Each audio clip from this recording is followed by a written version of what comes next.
Capítulo 40 de Gênesis, nós vamos ver José, então, crescendo na prisão. Olha só, a mão do Senhor estava sobre a vida dele, e ele continua, então, desenvolvendo, crescendo, agindo, e ali a gente finalizou o capítulo 39 com o chefe lá, né, dando para ele funções. Ele estava gerindo funções, a gente não sabe quanto tempo gastou, mas ele estava ali já como gerente, né? De presidiário a chefe da prisão, assim, muito rápido. Mas na condição de preso ainda, né? Ele não podia sair e tudo mais, assim, ele estava ali preso. Mas ele era um homem muito bom, uma pessoa muito atenciosa, temente a Deus, então ele fazia as coisas aos homens, mas como se estivesse fazendo para Deus. Então ele era muito bom, muito atencioso em tudo que ele fazia. As circunstâncias mudaram, eram difíceis, mas a mão do Senhor estava sobre ele e ele seguia agindo com integridade. Ao ponto de que haviam dois presos recém-chegados na prisão, um era o chefe dos copeiros, o outro chefe da padaria. E aí eles estão presos e eles tiveram sonhos e eles estão tristes. Então você vai ver aqui que José ele percebe que eles estavam tristes. Olha só, uma percepção. Paulo fala sobre a gente crescer no conhecimento e nas percepções, né? Para a gente ser pessoas cada vez mais sensíveis ao outro, fazer leituras, né? A entender além do que a pessoa está falando, né? Prestar atenção no outro. Então, José tem essa graça aqui, essa característica, e ele então pergunta para eles: por que vocês estão tristes, né? Por que o semblante de vocês hoje, né, tá triste, no versículo 7. E aí eles respondem: a gente teve um sonho, por isso que a gente está mal e tal, né? Uma conversa assim comum, né, dentro da prisão, mas de alguém que se importava, né? Tá ali, conversa e tudo mais. E aí, gente, tem um relato aqui super interessante que ele fala o seguinte: peraí, mas não são de Deus as interpretações dos sonhos? Tá animado, né? E conte-me seu sonho. Por mais que ele acreditava que Deus poderia usar ele para interpretar os sonhos desses homens abatidos, ele sabe que são de Deus as interpretações. Então, ele sabia que aquela parte reveladora é de Deus. Ele era muito bem posicionado, né? Um dos grandes motivos nossas fraquezas no nosso meio cristão é exatamente isso, é não entender o que que é Deus, o que que é a gente. E tem gente que até procura mesmo a glória de Deus, ela está galgando a glória de Deus, ela quer o que é de Deus. Então isso é dor, isso é sofrimento, isso é suicídio espiritual, né? Você querer algo que não é seu. E aqui José sabia exatamente o que que era de Deus, o que que era dele, né? A glória era de Deus, era Deus que interpretava. Você vai ver que ele vai usar essa frase depois lá na frente conversando com o faraó. Você já sabe, né? Então, spoiler aqui é mato, né? Tô sempre falando aqui de coisinhas que virão. Inclusive, hoje nós não vamos entrar no assunto seríssimo que nós vamos entrar daqui a pouco sobre o choro, né? Mas nós vamos pincelar aqui um pouquinho, porque hoje é um dia ruim para José. É um dia de consciência da dor. É um dia difícil. E eu quero te convidar a fazer uma reflexão sobre essa dor. Vamos aqui descrevendo o texto. Ele, então, interpreta os sonhos. Quando ele interpreta, ele faz um pedido. No versículo 14, ele já avisa: ó, você vai voltar para lá, para aquela função. Você vai fazer tudo que você fazia quando você era copeiro, né? E falou até o tempo: ó, em 3 dias isso vai acontecer.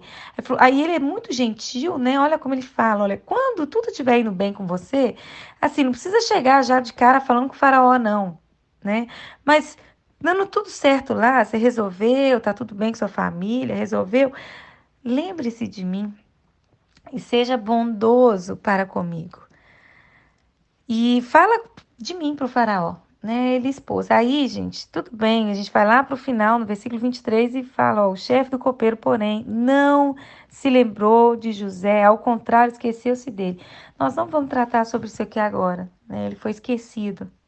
Alguém meio que ignorou a dor dele.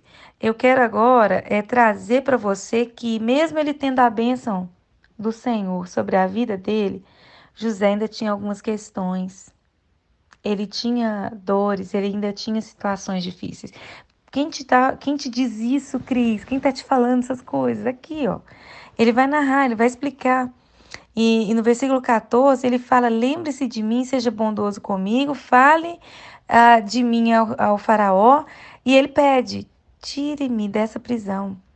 Então ele tem um anseio, e esse anseio, ele tem um norte, né, uma visão de futuro, sair dali, por melhor que seja, ele ainda não tinha voltado para casa. Lembra que ele saiu com 17 anos, até agora ele não voltou para casa.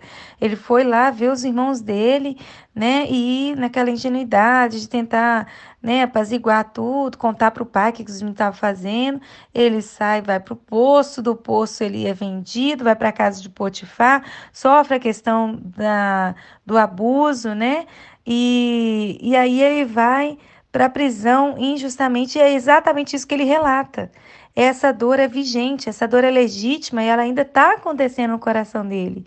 Então ele fala no versículo 15: pois fui trazido à força da terra dos hebreus e também aqui nada fiz para ser jogado nesse calabouço. Então, essa prisão ainda era um calabouço, né? Era uma coisa complicada, né? Por melhor que parecia ser a circunstância e tudo mais, tinha uma dor real.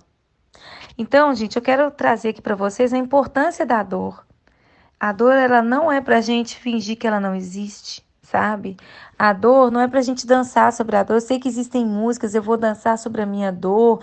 Não, não é isso. Nós não somos chamados a ignorar a dor, não. A dor ela é uma comunicação, a dor ela é um sintoma.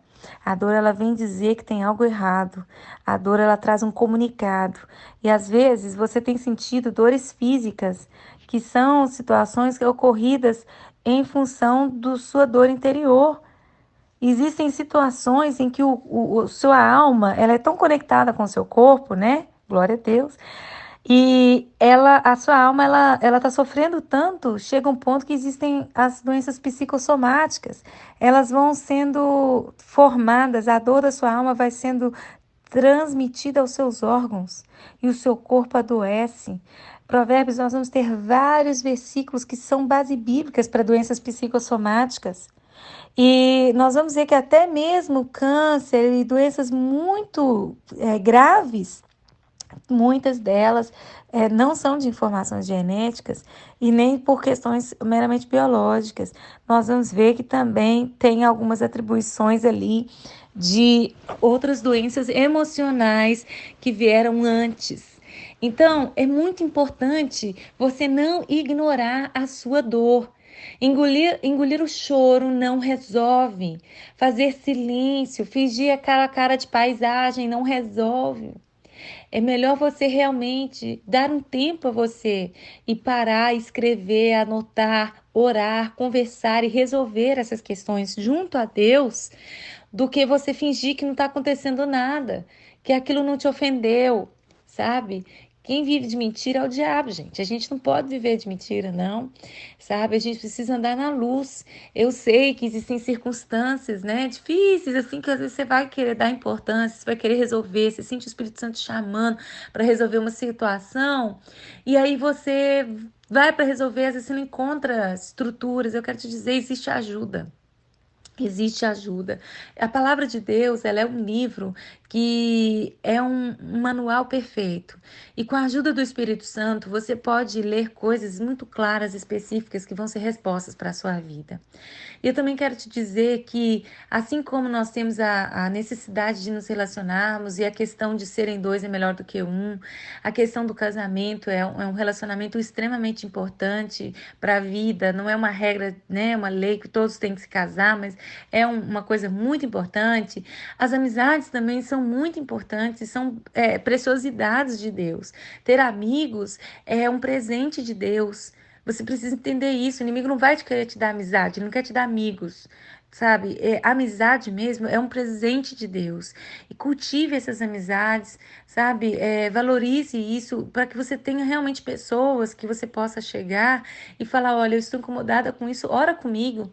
Vamos passar por isso juntos. Eu não consigo resolver isso e vamos, porque eu não quero que isso se transforme em outro tipo de dor, né? E o Senhor vai trazer luz. Então eu quero te convidar a avaliar o fato também, até mesmo de procurar uma ajuda. Não sei qual é o seu caso, a gravidade da sua dor, mas se ela é real, se ela é legítima, não finja que ela não exista. Não finja que ela não existe, ela existe, ela tá aí. E se você não prestar atenção, e mudar a rota, às vezes ela está te dizendo que você precisa mudar a rota. Ela está aí para te dizer, olha, o ambiente que você está é danoso, isso não te faz bem, muda a rota, né? Às vezes você está num lugar que te maltratam, que está ruim, é uma situação que não é você, é sair desse ambiente, sabe? Existem situações, eu não vou poder falar, né, uma resolução para você, eu não conheço o seu problema, mas uma coisa real que você precisa ter noção é de que essa dor legítima, ela existe. E você não chorar por ela não vai resolver. Chorar também tem que saber como chorar. Chorar em cima da dor também não resolve. Mas a questão é que você precisa dar a ela uma certa atenção. Você deve levar ela ao Senhor. A Bíblia diz sobre nós não estarmos ansiosos, incomodados com nada. Com nada. Antes, todavia, portanto, né, sejam conhecidas todas as nossas indagações, as nossas questões, sejam conhecidas diante de Deus. Então, nós precisamos chegar a Deus, não é como se ele fosse um Deus estático, sem ação, mas ele sendo a maior testemunha da sua história. Ele sendo aquele que viu o que nem você viu. Ele sendo aquele que é poderoso para vir restaurar e refazer. Então eu te convido a avaliar a sua vida nesse momento, a sua dor e colocar ela diante do autor da vida. E conversar com Deus sobre ela, ao ponto de você coloca uma fé também nisso, sabe? Ao ponto de você ir conversar com Deus e saber que é decisivo isso. Que o que ele falar vai ser resolução para aquela situação. Amém? Vamos orar?